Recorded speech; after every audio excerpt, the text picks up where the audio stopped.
Here is a country of great contrast. Great civilization of antiquity. A foreign country a step away. All right, it's the Casa de Cavazos. I'm Justin Cavazos in Chicago. That's Nathan Cavazos and Ada Cavazos Cuellar over in Weslaco, Texas. Is that where you guys were born? I was. Yes. Yeah, we're here to provide your Tejano connection to reality. We got a big weekend of football. I know Ada's a huge Eagles fan and Nathan's a huge Cowboys fan, so... I don't think that's accurate, sir, as far as the Cowboys fan. We were brought up to hate the Cowboys, and that stuck with us. It's very not normal. Actually, I've met a lot of people that don't like the Cowboys, so I don't feel like it's that rare. Wait, so why aren't you a Cowboys fan if you're from Texas? I think our dad brought us up not to like the Cowboys, and it stuck. Well, I changed my mind yesterday. I am now a big Trump supporter and a diehard Cowboy fan. What? What led you to that conclusion? Yeah, sometimes you just Okay. want to get pegged by Jerry Jones. Horrible. It's the American way. So we were taught to be Raiders fans. Oh, man, that's even And- worse. They were good for some period of time. They went to When? the Super Bowl 1983. when I was 2 years old. And then I lived in Philadelphia for 3 years. So I actually attempted to be a Cowboys fan because I felt like I felt more Texan by going for the Cowboys while I Yeah. was in Philadelphia, but it didn't stick. Were you going for Quincy Carter? I don't remember. Drew Bledsoe? It was a while ago. So now I'm an Eagles fan. So yesterday the Eagles played really well. Well, per the local ESPN feed, they were playing horribly. But I thought they played really well considering people thought that the Eagles were going to get beat by the Packers and the Packers were going to go to the Super Bowl. What? Who was saying that? Bill Barnwell. His prediction was Packers were going all the way, only to get blasted by the Chiefs in the final. Here's the What? thing. The Cowboys are so bad when it matters that people started believing that the Packers were really good. So that's what happened. Last year, when the Packers played the Cowboys, they went up on them 27-0 Mm-hmm. late into the second quarter, and they went into half up 27-7. So that's why people thought the Packers were the it team now. They forgot the Eagles are actually a good team. Yeah, I'm not sure they can beat the Vikings, but they weren't just going to fall down and get whooped by the Packers. Eagles have a really solid defense. Jalen Hurts just wasn't completely back to his normal after the concussion, but pretty solid win by the Eagles. I think I'm a pessimistic type of fan. Mm. I feel like I'm not going to have hope until they can beat the Vikings. The Vikings are really good. That might not even be their opponent. The Vikings are about to play the Rams here in about 10 minutes. Yeah, technically, we don't know for sure that the Vikings are going to be the Eagles' opponent, but we're assuming because the Vikings are the heavy favorite and have had an amazing season. Well, I think the Rams are going to win, so that should be an interesting matchup. Well, by the Rams. time this pod comes out, we'll know the truth as to who won this game. I think we can speak a little bit more specifically as to why you think they're going to win, so then we can find out how wrong you are Yeah, do it. afterward. I mean, I don't know. Do you guys really trust Sam Darnold after the performance he had last week against the Lions for the 1 seed? Yes. He's been really good all season. And the Lions are a really strong team, really strong defense. I mean, their defense had been pretty weak up until the last week of the season with all the injuries they've had. Maybe they got healthy enough at the right time, sir. We'll see. We'll see. Probably the Vikings are going to win like 40-15 now because he said that. Do I detect a wager? Ooh. No. What about the Commanders? That's a really good story this year. I mean, they played the Bucks. I feel like the Bucks have been a really weird team all season. I followed them a lot because Baker Mayfield was my fantasy quarterback on my championship fantasy team. Yeah. And I mean, he's amazing, can really move. He just like goes for it, doesn't think about it, just throws crazy passes all the time. But he also makes mistakes at times because he plays in that fashion. And also, they had a lot of games this season where they came down to the wire. Mm-hmm. So they weren't really like beating people out of the building all season. So you're not impressed by the Commanders with the rookie quarterback who were 4-13 last year, won 12 games, and have advanced in the playoffs? I mean, that's good, but they didn't beat the best opponent. Hey, they beat the Cowboys, though. I mean, the Hey, you Cowboys can only suck. beat who's in front of you that week. Who says that? It was a very impressive win. Very impressed with Jaden Daniels. I mean, at the same time, if Baker Mayfield hadn't fumbled, we might have had a different outcome. That's why you play the games. Well, the Cowboys just fired, essentially, Mike McCarthy. And what if they get a really good coach like Deion Sanders? Then things may change. There'll probably be Deion Sanders commercials. There are already Deion Sanders commercials. Do you think if Deion Sanders got on the Cowboys, that he would be in one of those Raul Peña LASIK commercials? I'm not sure. I don't know. What's Deion Sanders' vision like? I mean, Coach Prime may be a little too big time to head to South Texas for some LASIK eye surgery commercials. Yeah, they're like the official like eye surgery of the Cowboys, aren't they? They have been in the Allegedly. past, yeah. Are they still? Allegedly. I don't know. I don't listen to the radio often enough to know It 100%. used to be on TV as well. So I'm not sure. However, I do know where the mega superstore is now, thanks to the radio. What is that? It's a store for all your Trump needs. If you call now, you can still get your inauguration day gear. Is it like riot shields and batons and like? No, things like stickers, bumper stickers, flags, all that good stuff. Is it also like I love the Constitution stickers? I think it's like an official size copy of the Constitution for your car.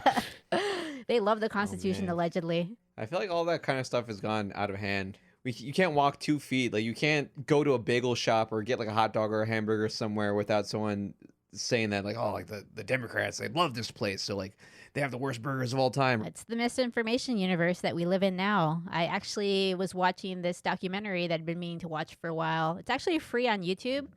It's called The Brainwashing of My Dad, and that was pretty eye-opening. This plan that's been put in place since Nixon to create this misinformation universe, and now it's coming to fruition in the worst possible way. Nixon and his team realized back in, I think, maybe 1970, maybe late 1960s, that at that point, everyone wanted to be a Democrat. Like, it was a very liberal time. It was actually cool to be liberal, and it was toxic to be Republican. So he decided, well, we got to turn this around. So it was like this whole process of like trying to turn it around and trying to kind of misinform people and reframe things to make it seem like Republicans were actually the good guys. It actually worked. And obviously they haven't won every time. But look at what's happened now.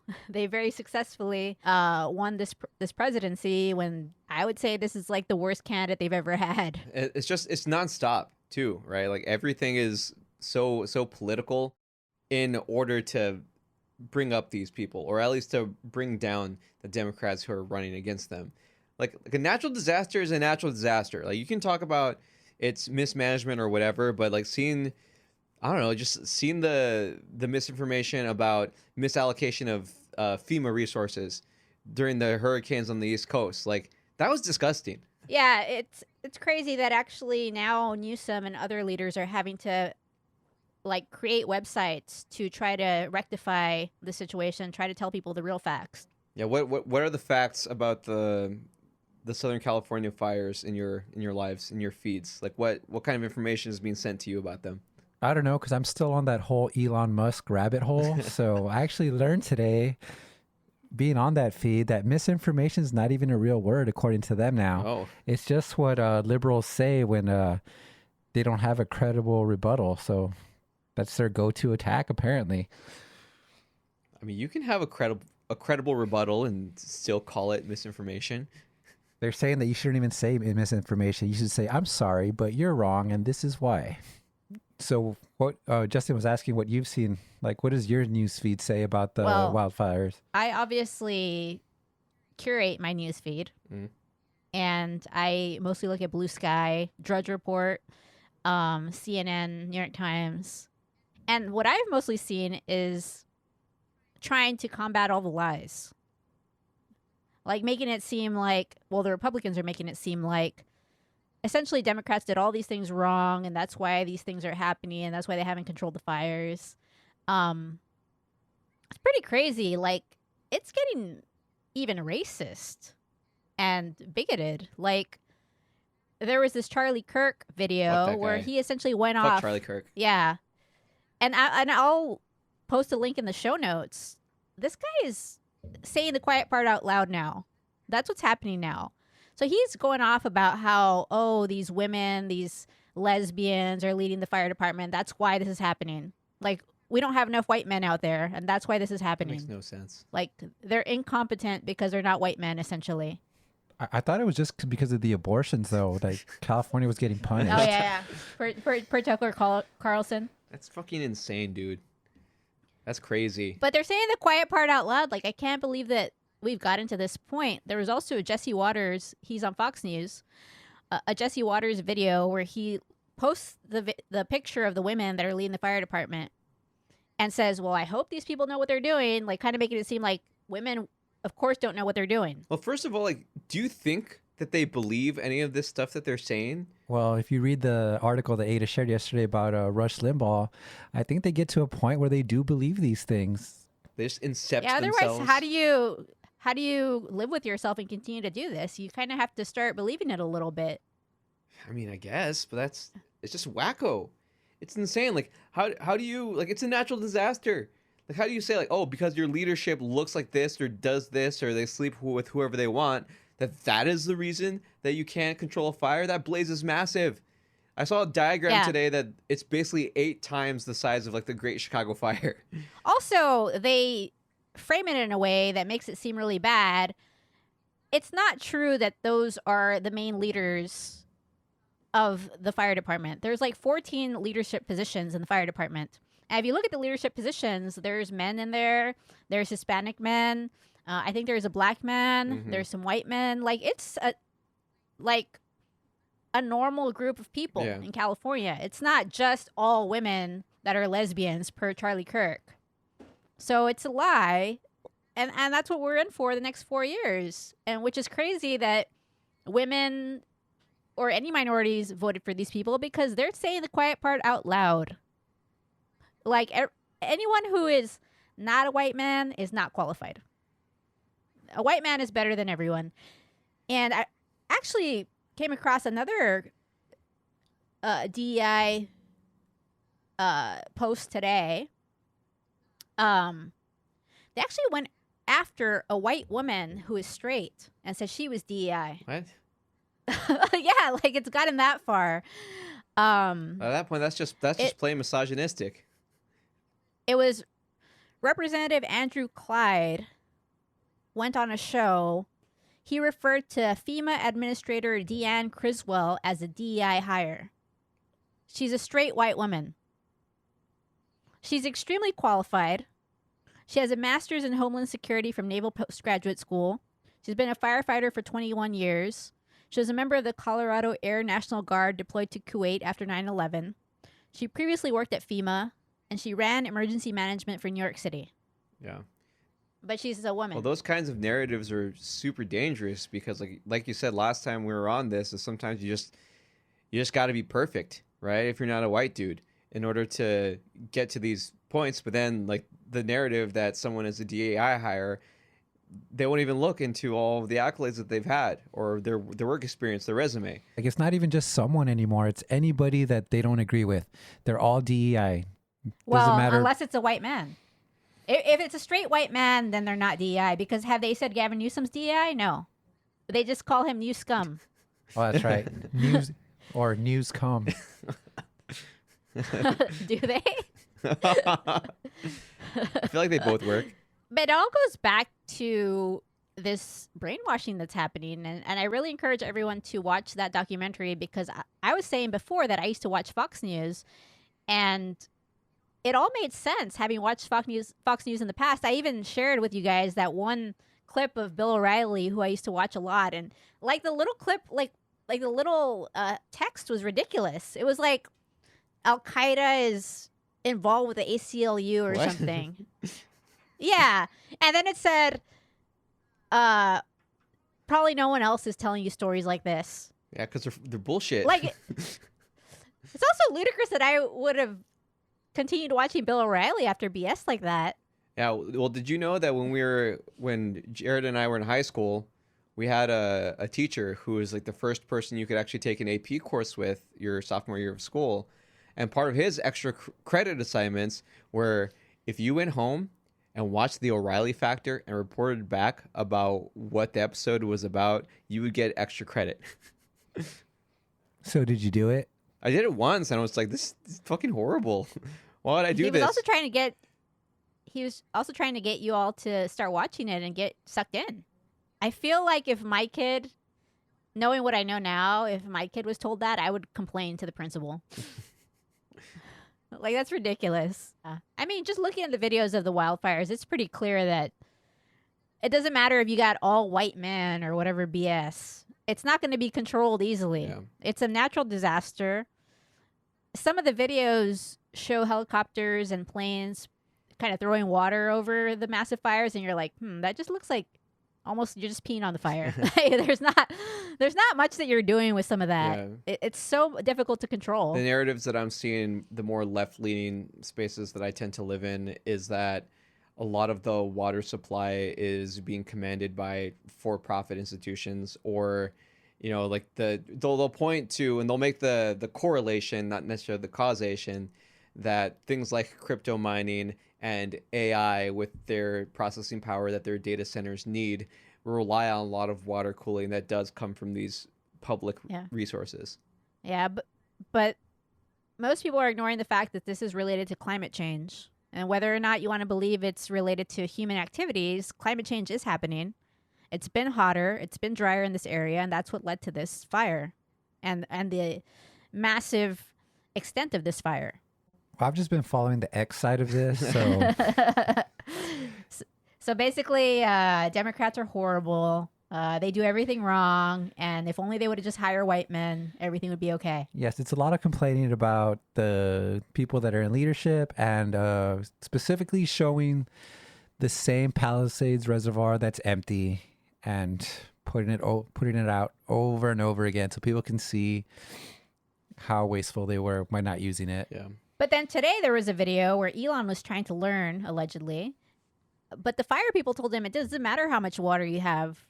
Like, this is water for residential fires. It's not enough for a massive natural disaster and wildfires. You've lived in Texas for, you know, most of your lives at this point. So, like, over the decades, have you noticed anything different in the region that you live in terms of the climate? It feels hotter to me.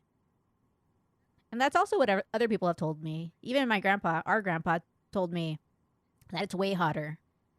And then he also started going into like a climate change spiel, like, oh, we're ruining the climate and this is terrible and that's the reason why it's so hot. And this is a nonpartisan person. Yeah. So that was interesting. Very staunchly apolitical. Yeah, because Jehovah's Witnesses are apolitical. So if they tell you something that makes you think, okay, that's probably not biased, at least biased by the political parties. I mean, it's just crazy that this is what it's going to be like. And we need to do something to stop this cycle where essentially one side's not playing fair, which is the Republican Party. They're just lying and politicizing everything. And it's not a good thing. It's not helping anything. It's politicizing everything. You're just blaming people all the time. Yeah. I haven't really heard the Republican Party say, like, oh my God, let's help these people. Let's send our thoughts and prayers. They've basically just been complaining about the Democrats and about DEI. For anyone who's listening to this podcast, if anyone's like stuck around and is a regular listener, I would like to encourage them to try the exercise of, one, like, trying not to politicize something in their minds. Like, if something happens, not trying to find a source that is a political figure for it. Like, some things like are the fault of some politicians directly, right?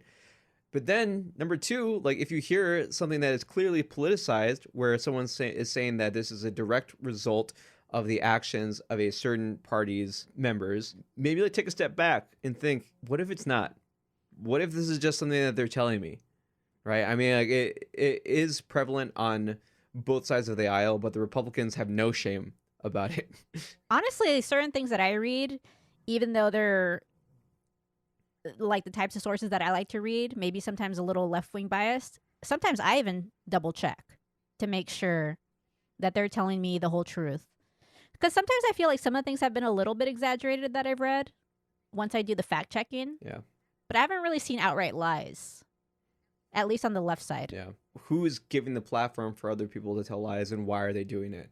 Right? Like we talked last week a little bit about Rogan and trying to sell something, right? There was this big Mark Zuckerberg interview that Rogan had this past week where Zuckerberg's talking about like, well, like the Biden administration, they didn't want us to say this, this, and that. When even like super, super conservative commentators are saying, this guy's full of shit. He was like, Meta was starting the censorship stuff like during the Trump administration. Yeah. And not trying to make it something like, yeah, well, the Democrats aren't about free speech, and like these DEI initiatives aren't doing anything for our companies. Yeah. Speaking of Rogan, he had a Mel Gibson episode where he also started buying all the right-wing misinformation, saying that it's all the Democrats' fault, the bad leadership, that the wildfires are doing what they're doing right now. He's clearly compromised. He also, in the same episode, started saying that ivermectin and febendazole cure cancer. Like, no.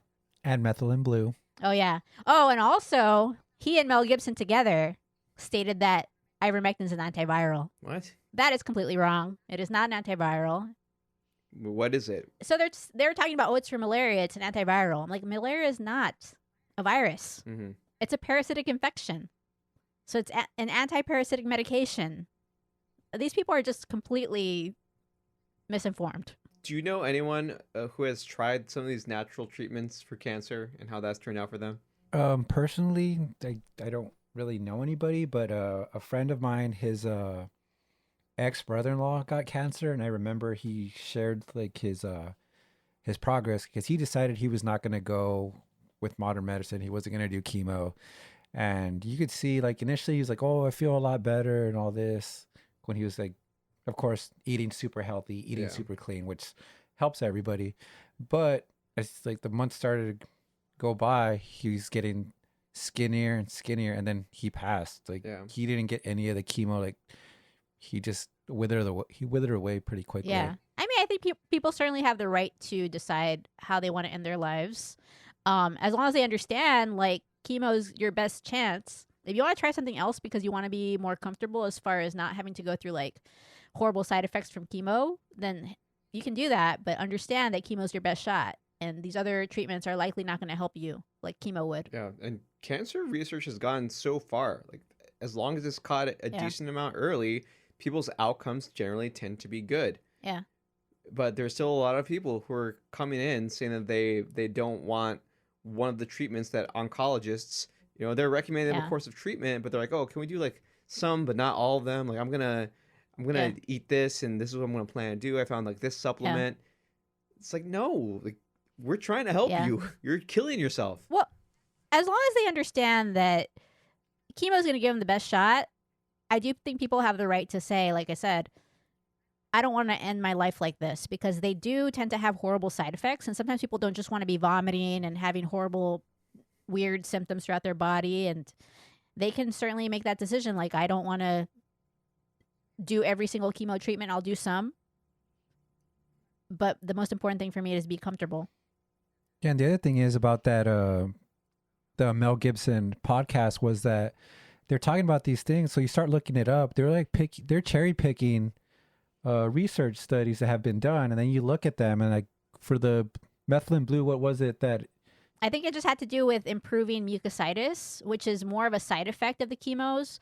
So you're not treating cancer, you're just treating a side effect with the methylene blue. And then there was some other like really, really kind of niche research, but it's not like this curative thing like they were making it out to seem. Yeah, but the way they put it out there was like it cures it. It's out there. Yeah. Why do they want to keep it from you? It's like, just look at the studies are out there, and like it's very unfair what they're doing to people. Yes. Like I said, because most of the people that listen to him are not going to go and research, just like the ibogaine, that it's just a case study that's been done and they're working on it, but they're taking it as like, no, it's 100%, it's 100% effective, and it's just being held from you because they want to make money by keeping you sick instead. Wonder what's going to happen in the next 4 years. This stuff is probably going to get it more out of control. Some of the stuff that was more fringe is going to be more mainstream. Like, I've heard people say, oh yeah, cyanide will kill the cancer. I'm like, yeah, how are you going to get it directly to the cancer? You can take the cyanide, but you're going to die. It's like, yeah, I lowered my blood pressure. It's at 0 now. Cured. No more symptoms. Yes. These fucking grifters, man. Like, I don't know if It's they. grifters and also this distrust, you know? I don't know if they buy their own formula as much, or if they're just trying to make a quick buck and they're not aware of the consequences, or even worse, if they are aware of the consequences of, not listening to science and medicine, and they don't care anyway because they're making so much money off of this. Yeah. And why is it that it's almost exclusively right wing, right? Like Alex Jones's business with his parents outside of InfoWars is an entire supplements shop. It's weird because it used to be more left wing to be all Yeah. about natural treatments and supplements. I don't know what's going on now. They basically are just all over the place. Not really sure that they have a soul. It's just like do whatever we can to win elections. But I'll tell you one thing: we're never going to sell supplements on this podcast or get sponsored by supplements. So you can take that to the bank. Yeah, we'll get sponsored by no one. Uh, Actually, we're not going to take off because we don't have a white guy. There's too much DEI on this podcast. Yeah, so like the DEI initiatives for a lot of companies have been scrapped lately in anticipation of this new administration. Like Meta is scrapping their DEI policy. So is McDonald's. So is Walmart. Like some of the biggest employers in the country. They're saying that they want to still make their workplaces inclusive, but I wonder how much of it is trying to not say the letters DEI while still hoping to be inclusive later on, or are they just completely wiping their hands clean? I think they're just going to change it to H1B. People aren't really talking about it. I think the big thing was just pointing out that Vivek and Elon are hypocrites. They very much pick and choose which immigrants they want. And those immigrants are specifically H-1B people who they can treat like crap and underpay and then get rid of. Mhm. Because they come from countries where they would get paid a lot less. So whatever they're making in the U.S., even if it's not a competitive salary, Yeah. is more than they would ever make in their home country. Yeah. Exactly. Yeah. And this doesn't just apply to tech workers. Like, I saw a story once about a lady that was brought over as a housekeeper who was treated like complete garbage. She broke her hip, and they put her on a plane and sent her back to India What the fuck? to go get her hip fixed, even though they had money to fix her hip for her. That's the kind of stuff that happens to these people. They get abused because, I mean, what option do they have? They just want to come to America, the greatest country in the world, the land of opportunity. I mean, I'm not sure that we're the greatest country in the world via every metric, Yeah. but there are Definitely some good not things. education. Yeah, and healthcare, and treating people across the spectrum humanely. I mean, I don't remember really even seeing homeless people in Europe. Did you? Saw a couple, both in Europe and Canada, but they're always in better shape than homeless folks in the U.S.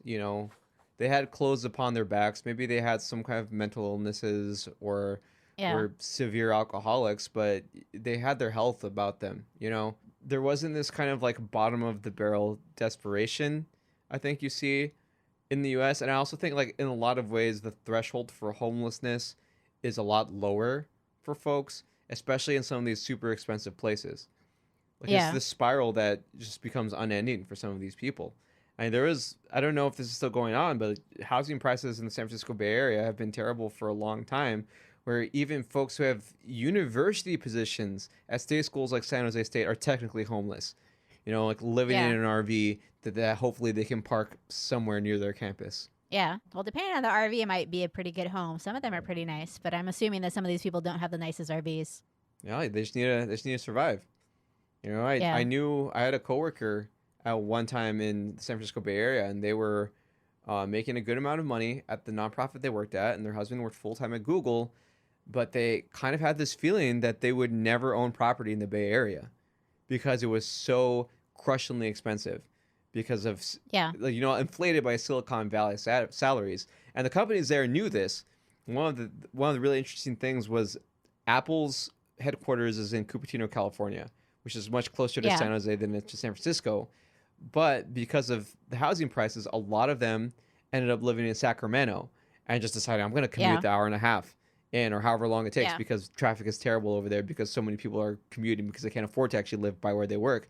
So Apple was like, well, if they're not going to live here anyways, we might as well squeeze more work out of them. So we're going to do a shuttle bus from Sacramento to Cupertino every day with Wi-Fi on it so that people can start working immediately on that bus. Like, Yeah. that's how extreme it is. Yeah. Speaking of Apple, I just want to point out real quick that I read that Apple's kind of pushing against getting rid of DEI initiatives. I also heard that about Costco. So there may still be some companies out there who are not going to succumb to the pressure. Hey, Costco they really stick to their principles. You got to give them that. That's why their hot Yeah. dog is still $1.50. Have you heard of the If story only I about had the a CEO? Costco closer to me. Yes. Yeah. For people who don't know, there was a certain point in time where they're considering raising the price of the Costco hot dog and soda, saying, it's really unsustainable. Our vendors, they're charging this much, and the price of the meat's going up. We got to raise the price. And the CEO was like, "If you change the price of the hot dog, I will fucking kill you." That was the actual quote that came out of that office. But they ended up vertically integrating some stuff, so they took care of their meat production and the buns and all of that, so they could cut down on expenses. And hey, the Costco dog is still $1.50. Yeah. Other countries have a better social safety net, healthcare, other things that we don't really have at that same level. And that's why we have a lot more homeless people on the streets, a lot more people struggling too. And our economy is this weird cycle where, because everything is so expensive and we're getting charged for a lot of things that we wouldn't get charged otherwise for in a different country, that people want to hold on to their money a lot more so that they complain about their taxes. But in turn, their taxes would be what's paying for those things that would be improving their quality of life on a more regular basis. Yeah. So in a way, we're just kind of spiraling downwards, right? Because we're so desperate to hold on to the little that we have in the richest country in the world that we end up just shooting ourselves in the foot by voting for politicians and policies that actually do not improve our lives, but just make the rich richer. Yeah. And this next 4 years is going to be all about making the rich richer. So you kind of have to think about what can you do to kind of Trump-proof yourself the next 4 years. Invest in all the tech. Yeah. Yeah. Essentially invest in Apple, Google, Amazon, probably NVIDIA, AMD. Get some Bitcoin if you can. Yeah. Bitcoin, Ether are probably going to be okay too. Yeah. But yeah, most people though don't have that room in their budget to invest a lot in stocks, so they're gonna probably be in a bad situation. Yeah, but they can sports gamble. I don't think that that's a good way to do things. What if they gamble away all of It's their entirely money? possible. That happens to most people. Well, maybe not most people, but Yeah. people who get addicted to gambling. Are y'all betting on anything these days? It's not legal in Texas. Oh, You can do prize picks here. Oh, I don't know about that. what's but that?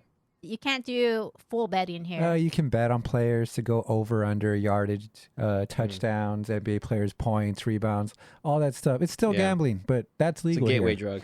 I don't know enough about that. Have you heard about the whole idea of some of these game economies being child casinos, like for Roblox or Counter-Strike Go or any of these other games where you can earn things? It's crazy. Yeah, enlighten us. It's like this whole money pit. Like Roblox is especially a bad one because there are a lot of customizable accessories that you can get for your character that cost certain amounts of money, but there's a certain supply and demand economy within Roblox. So the amount of Robux that it costs tends to get inflated for super high value items. So then kids end up just getting into this pit of either asking for money or financially ruining their own families at times just to get these accessories, because they also don't know what the value of a Robux is versus a US dollar. Isn't that what's been happening in gaming for a while now? Like it used to be where if you wanted to unlock costumes, weapons, you had to grind through the game, and now you can just buy everything. This reminds me of when I spent $2,000 in 1 month on games like this, just with the in-app purchases. It's crazy what they can do with those in-app purchases. Do you even know what she bought with Safeguard your it? password. I don't recall anymore. As Toca World, different things. I don't know what she was buying anymore. No, it's real. It happens. And there's that loot box economy that a lot of these games have too, where it's free to play, but if you want certain things, then you either have to buy it outright or end up going into this gambling ecosystem where you're paying for a loot box and maybe you'll get one of the rare items at a certain point. So then people just toss a bunch of money at those loot boxes, And the Yeah. crazy thing is that not a lot of gamers participate in those economies. The thing that makes them profitable are what they call whales. People who are just like a small portion of the entire player base who are just throwing as much money at these loot boxes as possible just so that they can get that one piece of gear or whatever. Well, that's the crazy. same thing that's happening with trading cards. It's funny that you mentioned that. I just saw that the Victor Wembanyama Logo Man card finally got pulled yesterday, but that box probably cost you $20,000 to $30,000 Yeah. to buy. And how much is the card worth? The card would probably be worth millions. Man, we Yeah. should be buying those. It's like if you Put get all it, our money into it. it's gambling, right? It's a lottery essentially. Yes. Yeah. Yeah, if you ever watch, man, I forget what the name of the show is. It's about Golden. It's on Netflix. And three normal guys actually pulled the LeBron Logo Man card, and it sold for close to $2 million. Luckily, they got it with only investing like $20,000 or $30,000. But if you didn't get that card, I mean, That's a lot of money. I don't even know if you make That's your money a lot back. of money trying Like to hit. Drake was after that card, and he was buying loads of those boxes. They say he spent like over I feel like the 300,000. better investment is just buy the boxes now, never open them, and then like 5 to 10 years try to sell them. Say, oh, it could have this card. Yeah, but then you'd have to hope that card never gets pulled because that's where Yes. the value Yeah. is. Like, oh, my pack might have it. It's possible though. It's a questionable business idea. These are not good investments for Yeah, people. they're not investments. It's not like we're saying they're that not. they It's are. gambling. It's gambling. Yeah. And I feel like Yeah. there's so many layers of like, oh, this is not gambling that happened in this country, but like the EU is like, this is gambling. Stop doing that. Don't put these in these games that are marketed towards children. Or if you're going to do that, we have to call it gambling. The EU is a really good place. So it's pretty crazy how people try to demonize Yeah. it, especially Elon and some other people. Yeah. Like, I'd never been there before, and it's amazing. Yeah, well, they're in a lot of ways their economy is not nearly as robust as ours, and they do fall into some hard times every now and then. But yeah. you know, Sure. that's a different ethos that they live their lives under, right? It's the Yeah. work to live, not live to work, right? The main Yeah. priority is not necessarily making as much money as possible, but it's being with your family. It's enjoying the hobbies that you like, having like Yeah. community pastimes, you know, like sports, live music, community fairs, and all that. Yeah. That's what makes the culture so rich, and the people generally seem to be happier. Not saying like there's like an overall like happiness equation that they've solved and everyone is living a perfect life over there. There's Yeah. still issues, but the income inequality is not as bad as it is here. I mean, speaking of Europe, I guess not the EU, right? Because London is part of Brexit. Yeah. My daughter still talks about London and how much she loves it. And one thing she told me today is, it feels so calm over there. So calm compared to the U.S. Are you sure with like all the gang rapes? It was a really nice place. It was eye-opening being out there. Like everywhere's gonna have crime. Everywhere's gonna have their own issues. You know, not everyone lives in circumstances where they're necessarily going to be a good person all the time. But Yeah. when there are systemic structures underlying that allow people to focus on community and their friends and their families and not having to scrap for every little thing because, you know, you're barely surviving, I Yeah. think people are generally going to be happier. It also feels more comfortable when you know that there are not a lot of guns out there on the streets. Guns are extremely rare. They tend to be illegal if they're on the streets. So I felt a lot more confident knowing that, as opposed to in the past having read New York Times articles where they've traced a bullet and like how it went down a whole block and killed someone. Yeah, You know, that's not going to happen in general in it's London. still wild to me that whenever there's something like a knife attack or something in Europe, people are just like, well, if they had a gun, then that would have been over instantly. It's like, well, if they had a gun, then the attacker might have also had a gun and killed way more people. Yeah, and also when someone gets stabbed, generally you have way more of a shot to get out Damn. of that, to survive essentially. If Selena was stabbed, you know, we might be in a very different place right now. That's exactly what I was thinking right now. If she was stabbed in the back, she more than likely would be here today. If you think Europe is so cool, why don't you leave the country? Why don't you revoke your citizenship? Well, it depends on how things go. We might do that. We've got plans. Yeah, the only way you can do like a mass stabbing was like in Japan, but it was this one guy who like broke into like a care center. So like most of the people were like disabled. Other than that, I mean, I think it'd be pretty Yeah. hard for you to stab 19 Yeah. people that are able to defend themselves. It's so much different and safer in countries that control guns. I think it was in Japan also, or a country in that region where they're talking about like a hammer attack. It's like we wouldn't be talking about hammer attacks here. Yeah.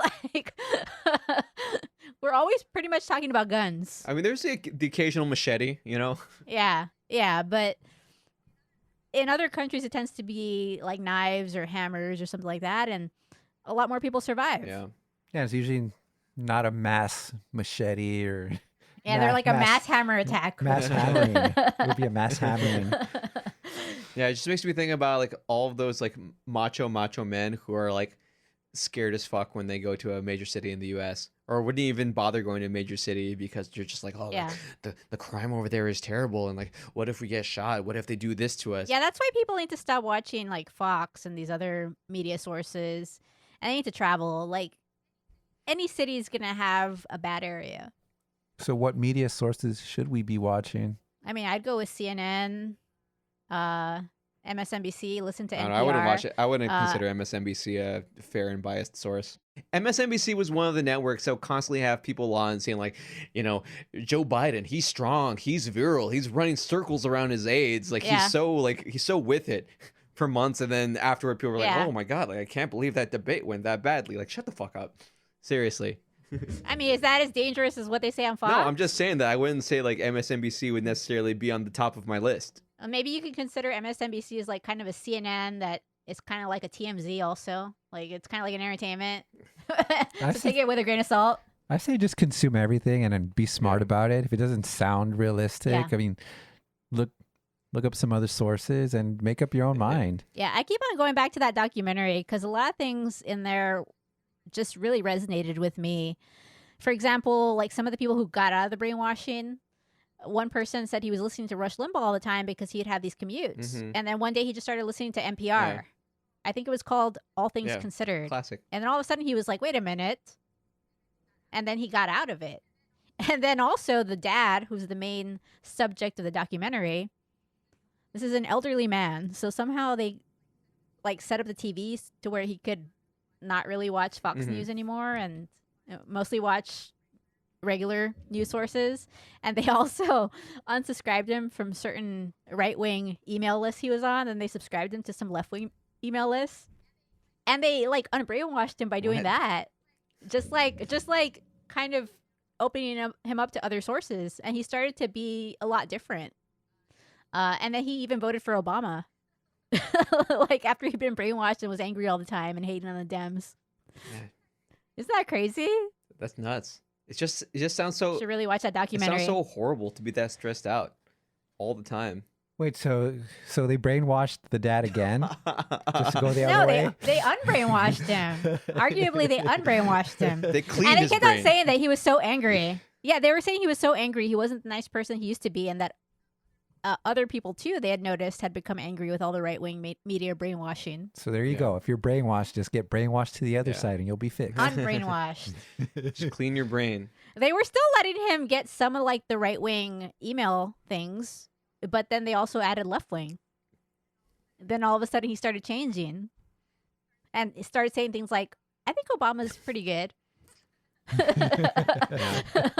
If it was only so easy. Yeah. I also think like if we just talked to people in our lives a little bit more often, like if we were able to actually grab the data of how much we interact with a media source that is not someone we know versus actually talking to people that we know, I think we're mostly hearing from people that we don't know, right? And even if we Yeah. made that, oh, I'm going to talk to more people face to face, person to person, and reduce my Yeah. diet of anything that is media from someone that I don't know, I think we'd be in a better place. I think that gets back to the Derek Thompson piece on loneliness, right? Like, I think he had a piece in the Atlantic, and then he did some podcasts I think he on wrote it. a book. I think. Okay. Check it out. So do you guys have any friends or acquaintances who are on the other side? Do you speak to them regularly? On the other side of like the conservative side, On the conservative I mean, side, I have a friend yes. who's like moderate conservative, and he lives in like the Joe Rogan ecosystem of things, but he's like a well-mannered, like pretty smart guy, and he has some gripes with how some folks with liberal values tend to overemphasize some of their ideals in a way that is actually harmful to the communities that he's in. He's half Italian, half Mexican, and he can see some of the harm in those perspectives too. Is he very defensive when you talk to him about politics? No, we actually have good conversations. I kept on telling him, like, you should come on the pod. You should come on the pod because I think these are constructive conversations that we should all have, because like at the end of the day, I think our values are different in a way, and I might give the benefit of the doubt to like our progressive mayor in a way that he might not, and he'll give the benefit of the doubt to someone like Rogan when I wouldn't for some things. But he'll also be aware that like sometimes like Rogan is full of shit.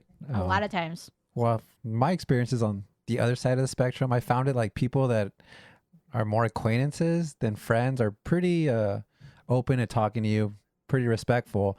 But then my friends are very disrespectful and will defend absolutely anything that the conservative media tells them, to the point where they literally told me I was a fucking idiot because I didn't believe what they were telling me, even though I was just saying, can I please have the source? Yes. And they would not give it to me. They just told me basically, you're fucking retarded. Yeah. I've also been told I'm an idiot by people, which is insane that people think we are idiots. Like, it's just ridiculous. Or they try to tell you like, oh, who's putting these thoughts in your mind? I'm like, Yeah. I kind of just came to this on my own. There always has to be some nefarious motive if you don't agree. I definitely talk to a lot of people who are conservative, especially a lot of nurses, a lot of medical technicians tend to be conservative. I think we have respectful conversations, but I also think that there's a lot of brainwashing going on, and it's hard to kind of break through because they essentially buy all the demonization of the Democrats, and they don't really realize that the demonization is occurring to basically knock out these candidates. Like now it's like Gavin Newsom, right? They know he's a good candidate. Like he's very articulate, very charismatic, really good candidate. So of course they want to demonize him. Same thing with AOC. I mean, I think we all know now that being articulate is not necessarily the hallmark of what people look for in a candidate. Well, I'm just saying that I think that they're good candidates and they are strong candidates. Like objectively, I think that they're strong candidates. So that's why they're being demonized.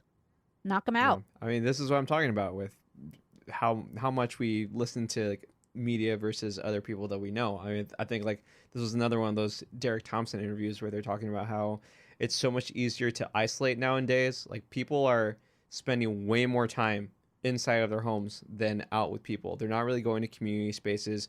They're kind of picking and choosing people and perspectives that already kind of align with theirs or align with the perspectives that they're also receiving from a similar source.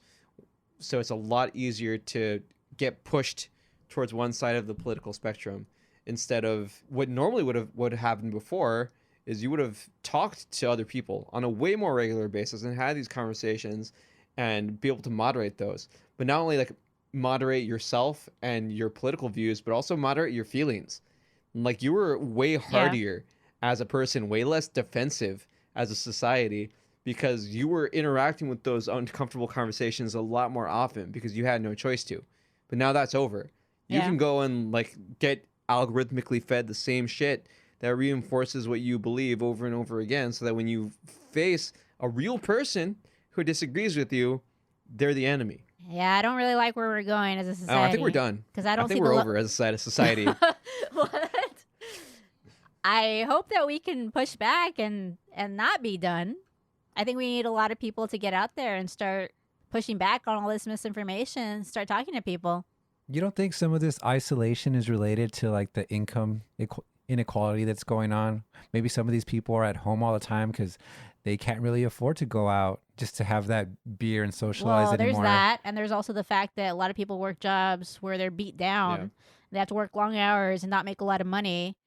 And so you're just beat down. Like, are you going to want to go out? I would also counter that with the fact that we don't have as many activities in the States where we feel like we don't have to spend any money on things, right? Like there's no like public parks or like street musicians who are doing things here and there. There's no reason to like get out. If anything, like we're told that we should be in fear of going out at night most of the time, so we don't have those community spaces, right? So like it's this weird layered thing where all these factors are leading us to be much lonelier and not leaving the house. Because if you go out, an illegal immigrant's going to kill you immediately. Well, I don't know. My friends make it this weird thing where it's like, oh, well, I have a family. I can't do anything. But I mean, at the same time, I can see that they just choose to do the things they want to do, which is fine. I get it. But at the same time, like, I don't understand the point of the lie where like, you can do whatever you want, but if anybody asks you to get out of your comfort zone, you're like, no. Yeah. And then, of course, doing that, I think, kind of makes you stay in that bubble. I think comfort zone was brought up by Derek Thompson. I'm not sure if he said it explicitly, but one of the things he pointed out, and this really resonated with me because it happened to me, he said that people also, they feel like they don't want to do anything, but when they get out there and do things and talk to people, they realize it's really good. That's like what happens to me when I travel or go to these law school residencies. I get out of my comfort zone and I'm like, oh, this is actually really good. Like, I met so many cool people. Like, this is really good. But then I'm perfectly comfortable with just being at home if I'm not pushed in some way to go travel. Yeah, I kind of feel similarly like whenever I travel, like right before, I'm like, oh man, this is gonna be stressful. Like I'm gonna have to like go to the airport and customs, and like I might not get enough sleep here or there, and then we're gonna have to move our bags here and there. Like what if we just postponed a flight? What if we didn't go? What if we used our credit on something else?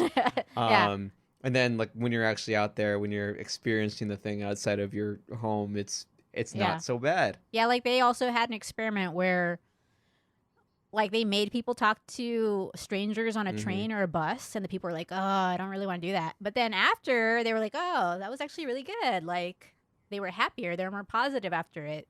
Wait, so you're going to go on a trip and you're all worried about other things? Sometimes. They're not going to go right? I mean, like yeah, I'll go, but it's irrational. It just happens sometimes. It happens to me too. Like I feel like, man, the dogs are gonna be without me. Like I'm not gonna be watching the house. Like it'd just be way easier to just stay home. So y'all were no men. Or what? Yeah, like before I met my wife, I was a no man. If you guys have ever seen the movie Yes Man, Jim Carrey, changed my life. I literally would like go nowhere. Anybody invited me anywhere, I'd be like, no, I can't do that. And I also think I was a yes person more when I was younger. Yeah, but you got to stay a yes person. Always. Even if you think like, I don't know, like I was almost like passing out the other night. I was just like, I still had the energy, but I was like, I might stay in and play video games. And then a friend of mine was like, hey, you want to go to like this electronic music show at this arcade, like at midnight? Yeah. And I was like, well, that's why saying yes to law school. I don't know if I'll want to go. He's like, I'll pick you up. I was like, all right, fine. I'll do it. I'll go. I'll go drink some beer. I'll play some games. I'll listen to some jungle music. It's fun. Yeah, my friends now know that about me. Like they'll invite everybody. Like, well, we don't have to ask Nathan. We know he's going. Oh, that's why I'm happy that I said yes to law school. I've experienced so much, met so many cool people, cool professors, cool students, and then got to travel to places that I'd never been before, especially Europe. So I'm glad that I got out of my comfort zone and did it. And you can probably go to New Zealand and take ibogaine too. Well, New Zealand is one of my potential spots in case I decide to move out of the country because they are looking for doctors all the time. Fun fact, that's one of the only places in the world where it's not illegal. Then I'll get some experience with dealing with the side effects, maybe. Maybe that's why they're so happy. Well, I hope whoever's listening to this can get out of their comfort zones a little bit more and maybe share this with folks. Encourage them to get out of their comfort zones because we're all just trying to be better. We're all just trying to make this country a better place. All right, well, good chatting with you guys. Don't forget to like, subscribe, rate it 5 stars, follow Apple Podcasts, Spotify, iHeart, whatever platform you're listening on, and we'll see you next time. Out.